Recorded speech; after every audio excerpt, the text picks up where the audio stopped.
petani diminta untuk meningkatkan mutu dan kualitas karet Sumsel seiring meningkatnya harga jual karet mencapai Rp41.000 per kilogram dengan kadar karet kering 100%.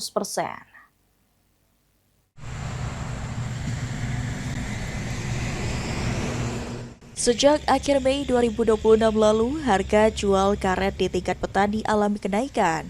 Harga jual dengan kadar karet kering 100% tembus di harga Rp41.354 per kilogram. Sementara kadar karet kering 30% tembus di harga Rp12.406 per kilogram. Dengan kenaikan tersebut, Sekretaris Jenderal Asosiasi Petani Karet Indonesia Sumatera Selatan, Rudi Aprian, meminta petani karet untuk selalu menjaga mutu dan kualitas karet. Dan di tingkat petani ini beragam. Jadi sebenarnya kunci dari harga ini adalah mutu.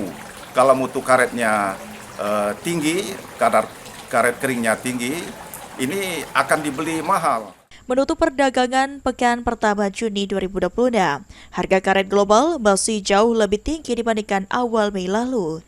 Eki Saputra, PAL TV.